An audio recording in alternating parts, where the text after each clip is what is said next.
Öncelikle videoma hoş geldiniz. Beni izlediğiniz için teşekkürler arkadaşlar. Kanalım 1000 abone oldu sonunda. Hepinize teşekkür ediyorum. Bitcoin'in ATH yapmasıyla yani tarihin en yüksek fiyatına ulaşmasıyla birlikte birçok yeni kullanıcı kripto borsalarına giriş yapmaya başladı. Bu videomda hangi borsaları tercih ediyorum, sebebi nedir? Bunlardan bahsetmek istedim arkadaşlar. Bu videomda bunlardan bahsedeceğim. Bu arada bir haber bekliyorum. Eğer olumlu bir şekilde dönüş alabilirsem kanalıma özel çok güzel bir kampanya paylaşacağım sizlerle arkadaşlar. Takipte kalmanızı tavsiye ederim. Dünyanın en büyük kripto para borsası Binance arkadaşlar. Bunu biliyorsunuzdur zaten. Bu demek oluyor ki yani siz bir tradersanız, al sat yapan biriyseniz yolunuz bir gün en kötü yani bir kere bile olsa Binance'e düşecektir. Binance en büyük hacme sahip borsa arkadaşlar. Hacim nedir bilmeyenler için atıyorum. Sizin bir Bitcoin bakiyeniz var. 1 BTC. Siz bir fiyat belirlediniz ve bunu o fiyattan satmak istiyorsunuz. Satmaya kalktığınızda sizin o belirlemiş olduğunuz fiyata ne kadar talep varsa siz o kadarını satabilirsiniz. Yani bir Bitcoin'i bütün olarak düşünmeyin arkadaşlar. Mesela bir külçe altını düşünün. Bunu gram olarak alabiliyorsunuz. Çeyrek olarak alabiliyorsunuz ya. Mantığı bu şekilde. Yani sizin satmak istediğiniz ya da almak istediğiniz miktara ne kadar talep varsa o borsanın hacmi o kadar yüksek oluyor. Bundan dolayı da bir borsaya kayıt olacaksanız o ilgilendiğiniz coinlerin hacim miktarına dikkat edin. Borsa hacimli olsun ki sonunda mağdur olmayın arkadaşlar. Bitcoin'ler ne güzel 41.200'e kadar çıkmış. Bakalım nereye kadar gidecek. E, Eğer ki Binance'a hala kayıt değilseniz arkadaşlar ya da kayıt olmanız da önemli değil. Bakın şu sol üstte geliyorum hemen. Burada mesela kimlik doğrulaması, şu Türkçe'ye alalım da siz de rahatça görün. Ama borsaları İngilizce dilinde kullanmanızı tavsiye ederim. Hemen onu da bahsedeceğim arkadaşlar. Şuraya tıklayalım. Bakın burada ne diyor? Doğrulandı yazıyor. Siz de eğer ki bu doğrulama işlemi yapmadıysanız hemen açıklama kısmında linkleri bırakacağım arkadaşlar. Spot piyasası için %20 ömür boyu komisyon indirimli linki. Vadeli işlemlerin içinde vesaire var. Açıklama kısmında bulabilirsiniz. Bu şekilde yeniden hesap açıp kayıt olabilirsiniz ve kimlik doğrulaması yapabilirsiniz arkadaşlar.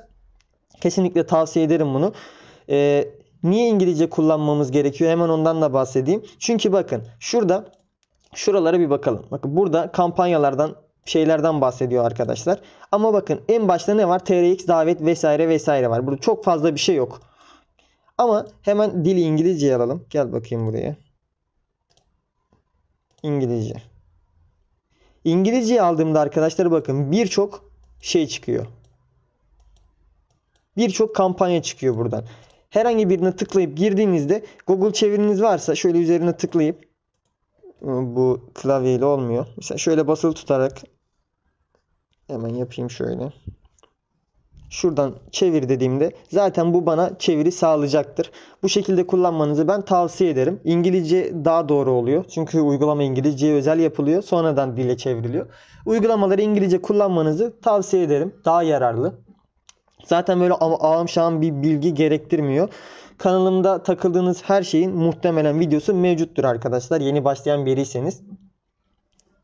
Gelelim Türk borsalarına. Biz yine direkt Binance'a para yatırmak zorunda mıyım? Ben mesela Bitcoin almak istiyorum.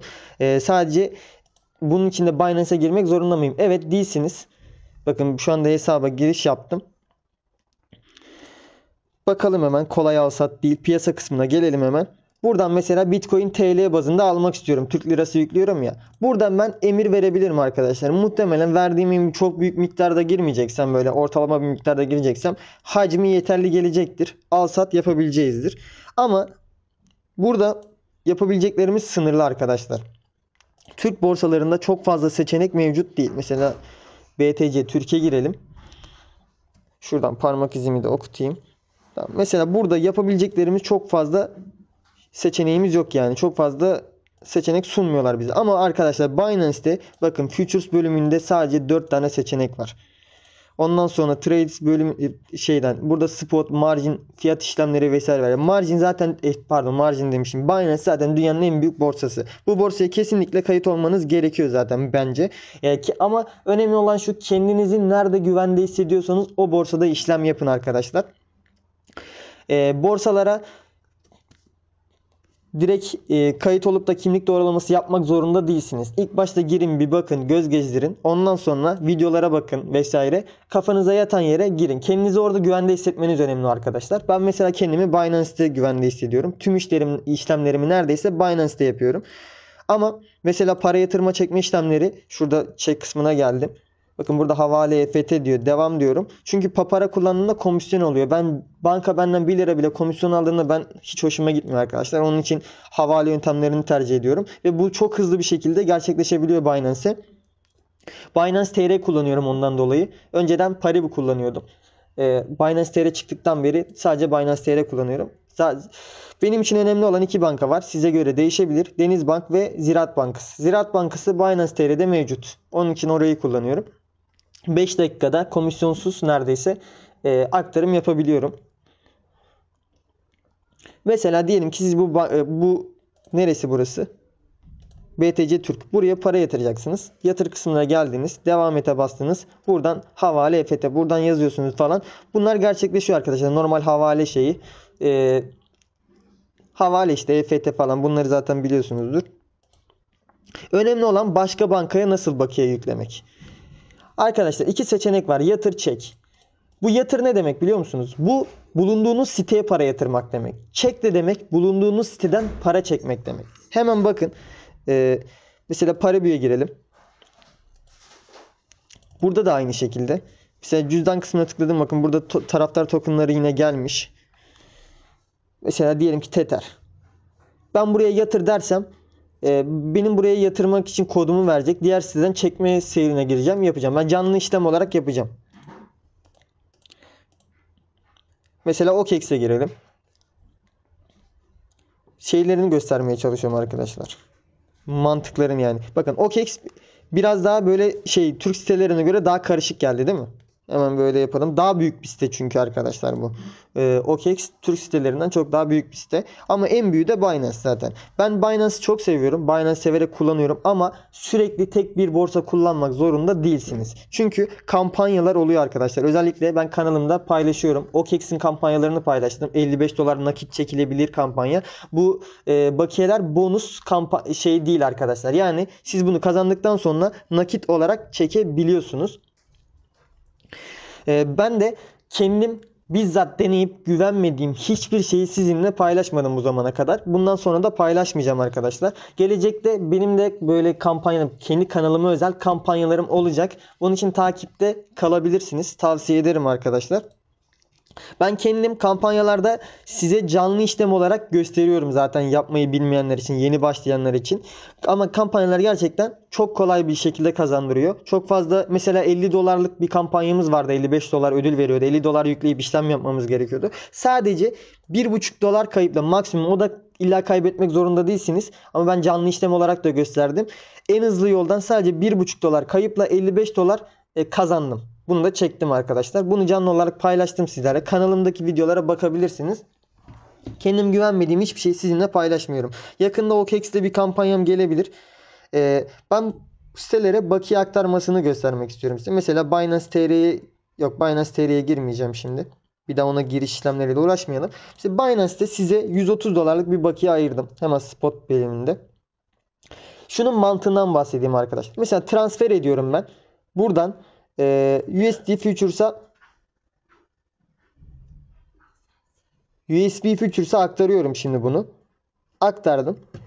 Bakın ben buradan bakiyemi çekmek istediğimde Futures kısmına gelirsem ben buradan başka bankaya transfer yapamam. Çünkü transferler sadece spot piyasasında arkadaşlar. Mesela OKEX'e gelelim. Hemen şöyle kaydır. Home kısmına gelelim. Yok, Assets cüzdan bölümü. Yine İngilizce kullanıyorum fark ettiyseniz. USDT kısmına tıkladığımda bakın withdraw diyor. Deposit buraya yükle diyor. Çek diyor. Mesela çeke tıklarsam arkadaşlar yapabilmem için yine funding cüzdanımda, yani bu spot cüzdanı oluyor. Spot cüzdanında bulunması gerekiyor. Tabii ilk başlarda alışmak için dili Türkçe kullanabilirsiniz. Türkçe geri çevirelim. Bakın varlıklar kısmına geldim. Varlık hesabı, yani bu spot cüzdanı anlamında. Buraya aktarmanız gerekiyor varlık transferi bölümünden. Hemen Binance'ten bir aktarım yapalım arkadaşlar. Ben USDT Tether aktarıyorum. Çünkü Tether'de komisyon ücreti ödemiyoruz. Hemen şöyle göstereyim size. Mesela ilk başta vadeli işlemler bölümünde ya. Futures kısmına geliyorum. Transfer kısmına tıklıyorum. Buradan kardeşim bir dur ya. Şimdi şunun yerini değiştiriyorum. Şu üst taraftaki kısım arkadaşlar benim paramın bulunduğu yer. Neresi? USD margin. Yani vadeli işlemler kısmında. Alt taraftaki kısımda paramı çekmek istediğim yer. Şuradan da çekmek istediğim coin'i seçiyorum falan. Max'a tıklayıp yapıştırıyorum. Artık bakiye geldi spot bölümüne. Şimdi buradan üzerine tıklıyorum arkadaşlar. Mesela siz bunu TRY'ye de dönüştürebilirsiniz. Şuraya yazalım. USDT. Yok aynen USDT yazalım, direkt TR'ye çıkar. Ya da TR'ye yazalım. Yine fark etmez. Bakın sağ tarafta olan TR'ye çıktı. Türk lirası ile işlem yapabildiğim. USDT'ye tıklarsam arkadaşlar buradan buy sell fark etmiyor. Tıkladığımda zaten şurada hangisini kullanabileceğiniz yazıyor. Mesela burada TR'ye kullanabiliyormuşum. Yani burada işlem yapabilmem için oraya da gerek yok. Şurada yazıyor zaten. Türk liram olması gerekiyormuş. Ve bende hiç yok. Sıfır gördüğünüz gibi.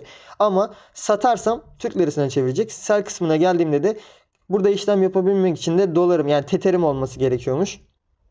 131 teterim varmış. Buradan da satıp Türk lirasına çevirebiliyorum paramı. Türk lirasına çevirmek zorunda değilsiniz ama paparaya vesaire çekeceksiniz Türk bankalarına. Buradan TRY'ye çevirmeniz gerekiyor arkadaşlar. Yine o da spot bölümünde burada mevcut olacaktır. Bende tetay var şu anda. Mesela withdraw çek diyor. Buradan çeke tıkladığımda nereye çekeceğimi gösterecek. Bak Türkçe'yi alayım, daha iyi anlayacaksınız. Türkçe yapalım dili.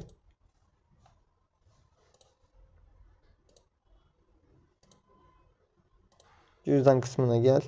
Spot de. USDT'de. Çek dediğimde arkadaşlar bakın çeke tıkladım tekrardan. Yavaş yapayım. Cüzdan bölümüne geldim. Spot bölümü. Tether'e tıkladım arkadaşlar. Çek. Çünkü ben bu siteden paramı çekeceğim. Tamam mı? Şimdi bu bölümü açtık. Buradan çıkacağız ve çekmek istediğimiz siteye gireceğiz. Mesela nereye çekelim? Bankama şeye çekeceğim. Banka hesabıma çekeceğim diyelim. Mesela BTC Türk olsun. Hemen BTC Türk'e aktaralım. İlla Binance'ten aktaracağız diye bir şey yok. Buradan nereye gelelim? Yatır çek kısmına gelmek zorundayız zaten. Yatıra geliyoruz. Şimdi ne yatıracağız arkadaşlar? Destekledik bak. Desteklediği coin'ler burada mevcut. Bunlara bakmanız gerekiyor. Tether, USDT'ye yükleyeceğiz. Tamam. Hangi ağı destekliyor? Bunlar önemli. Mesela bu ağ seçimleri önemli arkadaşlar. Bunlar komisyon oranınızı belirliyor ve yanlış ağa yollarsanız sıkıntı olabilir. Onun için dikkat edin. Hemen giriyorum. Bakın buna ilk önce bakiyemizi max yapalım. Şurada ne kadar komisyon ücreti ödeyeceğimiz yazıyor. Buna tıklarım. Bu kapanmış galiba. Buna tıklarsam ERC20 5 dolar komisyon kesiyor. BIP2 benden çok düşük miktar kesiyor ama mesela Omni'de 19 dolar kesiyor, görüyor musunuz? Ama arkadaşlar TRC20 komisyon tutarı 0. Zaten buraya tıkladığınızda ne kadar göndereceğiniz, bakın şu kadar var, bu kadarı yollayacak şekilde yazıyor. Birebir aynısı gördüğünüz gibi. İkisi aynı. 0 TL komisyon. Tamam. 0 dolar komisyon. Sıkıntı yok. Buradan şimdi tekrardan geri gelelim hemen. Yani ben buradan ne yapmam lazım? TRC20'yi seçmem lazım. Kopyalıyorum adresi. Adresin ilk 3 ve son 3 harfini kontrol edin her ihtimale karşı. Büyük küçük harf duyarlı. Şuraya yapıştıralım arkadaşlar. Tamam, doğru. Buradan hemen geri tuşuna basalım. Çekme tuşuna bastığımda yine böyle bir soru çıkacaktır. Tamam dediğimde benim postama ve telefon numarama mail numarası gelecek. Yani onay kodu gelecek arkadaşlar. Hemen şunu kopyalayalım. SMS, şu SMS şuraya yapıştıralım. Mail de geldi. Evet, mail de geldi arkadaşlar. 373 207. Bunu kapatalım hemen. 373 207. Buradan göndere bastığımda artık çekim talebim yollanmış olacak. ERC20 ağ trafiğine bağlı olarak 5 ila 10 dakika içinde bakiyemiz geçecektir. Hemen BTC Türkiye gidelim. 131.23 yollamıştık değil mi? Ben şimdi videoyu durdurayım arkadaşlar. Geldiğinde hemen devam edelim. Uzamasın video. Arkadaşlar bakayım. Evet. An itibariyle işlemim gerçekleşti. Şöyle bakalım. Hemen BTC Türkiye gelelim. Biraz uzun sürdü. Beklediğimden bayağı uzun sürdü. Herhalde yoğunluk vardı. Şu varlıklar kısmına gelelim. Bakın burada TRY olarak gözüküyor ama TRY değil. Aşağıya geldik. Burada Türk lirası değerini gösteriyor. Bakın burada USDT şeklinde 131.23 harfiyen geldi arkadaşlar. Şöyle bir şey var. Arbitraj diye bir şey var. Mesela hemen şöyle bakalım. Şuradan bir geri gelelim. Bunu da göstereceğim şimdi size. Arbitraj arkadaşlar başka borsadaki fiyat farkından yararlanmaya deniyor. Mesela hemen şu piyasalar kısmına gelelim. USD TR'ye bakın 7.54 dolarmış. BTC Türk'te bakalım.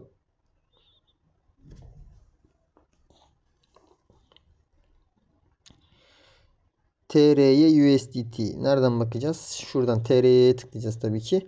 Bakın burada 7.52. Yani ben bu borsada satarsam daha az para kazanacağım TL bazında. 7.54'ten daha az aşağıda olduğu için. Mesela burada ters yönlü arbitraj var. Borsadan borsaya değişebiliyor arkadaşlar. Bu arbitraj da çok fazla para kazandıran bir şey değil ama bazen çok fazla fark olabiliyor. Takip etmekte fayda var diğer borsaları da. Arbitrajda da bakiye kazanabilirsiniz yani. Ama biraz zor. Takip istiyor. Bayağı takip etmeniz gerekiyor. Dediğim gibi bu bakiyemiz buraya geldi. Şurada mesela Binance'ten transfer ettim ya. Transfer sürecini şöyle takip edebilirsiniz. Ana sayfa cüzdana geldiniz. Buradan mesela bakiye çekecektik.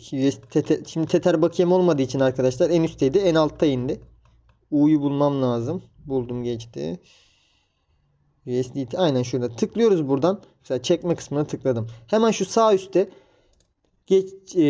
geçmiş diye kısım var. Mesela şurada komple tamamlandı diyor. Tıklıyoruz bunu arkadaşlar. Burada dışa aktarımı kontrol kısmı var. Tıkladığınızda sizi blockchain sayfasına yolluyor arkadaşlar. Blockchain tarayıcısına. Buradan bakın emrinizin beklemede olup gerçekleşmede olduğunu takip edebilirsiniz. Mesela şu blok numarası buymuş. 5 dakika önce falan gerçekleşmiş. Tarihi, saati vesaire yazıyor burada. 19. blok muymuş artık neymiş vesaire vesaire her şey burada mevcut. Buraları kurcalayıp kendinizi geliştirebilirsiniz. Geri gelelim. Şimdi ben bu borsadan mesela banka hesabıma parayı aktarmak istiyorum. Hemen yine parmağımızı okutalım. Bu borsadan parayı aktarmak istediğimde arkadaşlar mesela şu anda çek desem hiçbir anlamı yok. Çünkü para TL bazında değil. Mesela Binance'te de şöyle. Geri gelelim. Vadeli işlemler kısmına geldiğinizde ya da cüzdan bölümüne geldiğinizde bakın şurada benim Bitcoin bakiyem gözüküyor ama elimde hiç Bitcoin yok. Bunun sebebi arkadaşlar şuradakiyle tamamen mantığı aynı. Mesela şu anda varlıklar kısmına geliyorum. Benim elimde hiç TRY yok yani Türk lirası yok ama bende bu kadar Türk lirası varmış gibi gösteriyor. Altında da BTC değerini gösteriyor. Yani bu senin BTC değerini, Türk lirası değerini ve elindeki varlığın değerini gösteriyor. Yani bu sizin elinizde olan şey değil. Bakiye değil. Ya elinizde olan bakiye de karşılığı yani. O şekilde söyleyeyim arkadaşlar. Tam cümleyi kuramadım. Kusura bakmayın. Elimde 131 dolar var. Değeri bu kadarmış Türk lira bazında. Mantığı o yani. Çek demek için bunu yani bankamıza çekebilmek için TRY'ye dönüştürmemiz gerekiyor. Hemen şurada fiyatlar kısmına geliyoruz buradan. TRY USDT buluyoruz. Neredeydi o? Buraya tıklıyoruz arkadaşlar. Buradan sata geliyoruz. Buradan satmam gerekiyor. %100'ünü mesela şu yüzdelerde bakiyenizin yüzde kaçını satmak istiyorsunuz anlamında. Mesela 131 dolar var. Yarısını satarsam muhtemelen kaç? 65 dolarını satacakmış. 98 dolar %100'de 131.23 hepsini satma emri verebiliyoruz. Bu şekilde yapabilirsiniz. Ben buradan bakiyemi OKEX'e çekeceğim arkadaşlar. Çünkü yakın zamanda OKEX'te yani 2-3 gün içinde haber eğer olumlu şekilde gelirse OKEX'te bir kampanyamız var. Güzel ödüller verilecek. 45 dolar civarında ödül olması gerekiyor. Ben yine ayrıntılarını paylaşırım. Buraya hemen para çekimini göstereyim. Onun için paramı buraya aktarıyorum. Burada işlem yapacağım. Siz hemen kayıt olmayın arkadaşlar. Ben kayıt linkini size paylaşacağım. O benim kanal linkimden, özel linkimden kayıt olmanız lazım. O kampanyadan yararlanabilmeniz için. Beklemede kalın. Hemen şuraya yükle kısmına tıklıyorum arkadaşlar. Siteye yükleyeceğim için. Mesela şurada token seçin diyor. Ya mantık aynı. Şekiller değişik ama mantık aynı. USDT Tether'e tıklıyorum. Buradan ağı seçiyorum. TRC20. Adresi kopyala diyorum. Geri geliyorum. BTC Türkiye geldim arkadaşlar. Buradan hemen yapalım. Yatır çek kısmına geldik. Buradan çekeceğim için çeke geliyorum. Hangi kripto para? Tether. Tether'e tıklıyorum. Adresi diyor. Burada benim tanımlı adresim var. Onu kapatıyorum. Mesela buraya ne kadar? 131 hepsini yazalım. Şöyle artıya tıkladığımda yapar zaten. Burada tabii ki yanlış adresi mesela şu anda seçtim. TRC20 seçmem gerekiyor. Buraya adresi yapıştırıyorum arkadaşlar. Mesela kayıtı yazmaya gerek yok. Yapıştır gitsin. Zaten bu siteyi kullanmıyorum ama OKEX yazalım gitsin. Tanımla diyelim. SMS kodu isteyecek benden. Tamam, otomatik olarak girdi. Onayla diyorum. Başarılı. Tamam, bunu kaydetti artık. Buradan OKEX'ime tıklıyorum arkadaşlar. PR9N. Hemen son harflerine bakalım. PR9N gördüğünüz gibi. Buradan tekrardan yapalım. Şurada tüm bakiyemizi seçelim. Çekme isteği gönder diyelim. En az 10 dolar gerekiyor. Bir siteden siteye değişebiliyor arkadaşlar. Tekrardan şuraya gelelim. OKEX'imizi seçelim. TRC Tron. Çekme isteği gönder. Tamam diyorum. Bu işlemleri yavaş bir şekilde yapmanızda fayda var. Yanlışlık yapmayın arkadaşlar. Acele işe şeytan karışır bildiğiniz gibi. E-posta onayı bekliyor diyor. Arkadaşlar video çok uzun olmasın diye ben videoları durdurup devam ettiriyorum ama siz şuradaki saatten anlayabilirsiniz ne kadar sürdüğünü. 131 dolarlık çekim işleminiz gerçekleştirilmiştir diye hem mesaj olarak hem de şey olarak geldi. OKEX'imize bakalım hemen gerçekleşmiş mi? Şu anda daha gelmedi ama 1 dakika içinde buraya da yansıyacaktır. İlk başta parayı çektiğiniz borsaya bildirim gelir. Ondan sonra parayı yatırdığınız borsaya gelir arkadaşlar. Bakın OKEX'te şimdi bildirimini yolladı. Hemen bir kapatalım ve tekrar açalım. Evet. Gördüğünüz gibi 131 dolarım yüklendi ve BTC karşılığı bu kadarmış olarak gözüküyor. Yani bu elimde BTC olduğu anlamına gelmiyor arkadaşlar. Paramla bu kadar BTC alabiliyorum anlamına geliyor. Bilginiz olsun. 131.23. Gördüğünüz gibi 3 borsa değiştirdim ve total bakiyem hala birebir aynı. 131.23 şeklinde gözüküyor arkadaşlar. Yine çekim transfer işlemlerini yapabilirsiniz. OKEX'i kullanım videolarım gelecek. Beklemede kalabilirsiniz. Arkadaşlar bu videoyu burada bitireyim. Umarım faydalı video olmuştur. Kendinize iyi bakın. Hoşça kalın.